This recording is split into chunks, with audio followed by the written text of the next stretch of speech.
실내 문을 피해 결승선에 들어오는 분들은 통과입니다. 그럼 시작합니다.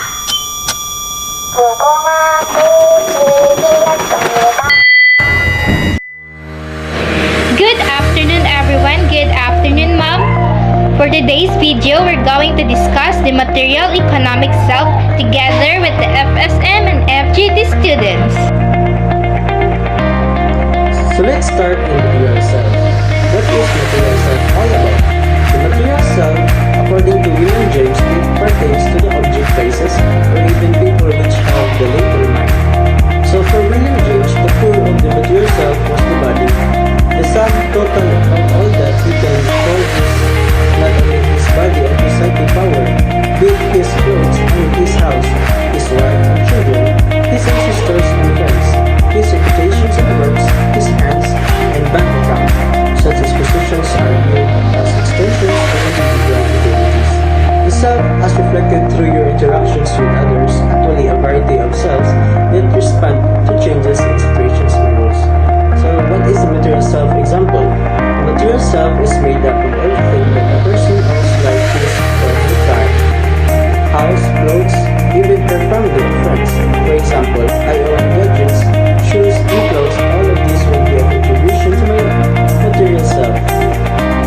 CLJ Bergantinos from BS Manufacturing Engineering Technology, 4th year, and I'm going to talk about the material possession. Possession can be used as a status symbol. Valuable possessions are those who are visible to the eyes. The more expensive, the more the other people are impressed. So you can see in the picture, mayroon tayong masasakyanan. So sa possession is kanang gusto nyo makuha yung isa ka bagay o naiingit ka kunyari na gusto ka ng motor o nakita mo yung sakyanan na kaibigan mo, parang gusto mo rin magkaganto. Next is the object and the things help make build a person and also shows what kind of person she is. Yes, actually makatag siya og confidence sa inyo o galingon. And ma-feel nimo na parang satisfied ka o parang gustong energy kay ka, motivated kay ka motivated kay ka mulihok. So next, material possession can be a reflection of hard work and success. Yes, siyempre naman is hindi naman masama magpa-flex sa mga things kung naghirapan mo naman siya. So, defining the self by material possession can also contribute to feelings of well-being, including sense of personal growth and purpose of the meaning in life. Yes, siyempre, malaki na tayo. Mas kailangan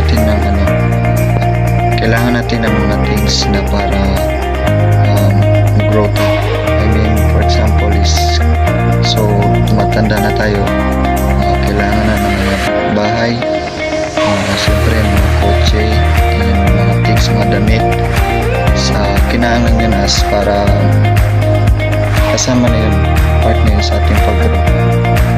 Okay, the people tend to appraise other people through their material possession.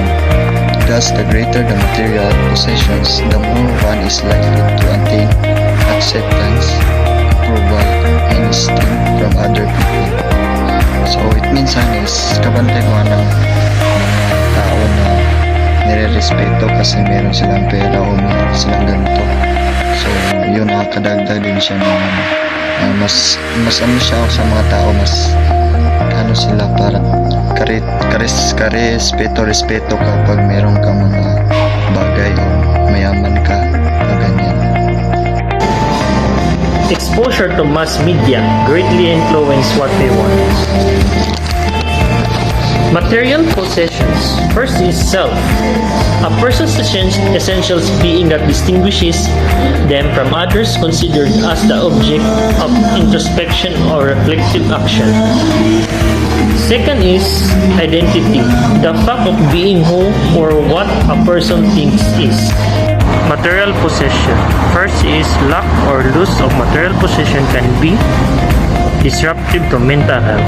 Second is could lead to anxiety, insecurity, and depression. Needs are important for survival. Wants are synonymous to luxurious people buy them for reasons that do not warrant necessity. So, symbolic motives. So, first is status, the extent to which people believe they can derive a sense of recognition or achievement from owning and using the right kind of product. So second is affective motives. So a concept used in environmental psychology, affect emotion serves as a motivator of poor environmental behavior in relation to the economic. Self-affective motive can be a basis of the buying behavior. Thus, using effective motive, people buy the goods not only because they think they need, but more so because of the joy and happiness effect buying the goods provide through the mere acquisition of it. The strong desire for material possessions would lead to psychological dysfunction, impairment in functioning, such as impulsive buying disorder, CBD, which is characterized by obsession with shopping and buying behavior that causes adverse consequence, etc.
nationalities and points of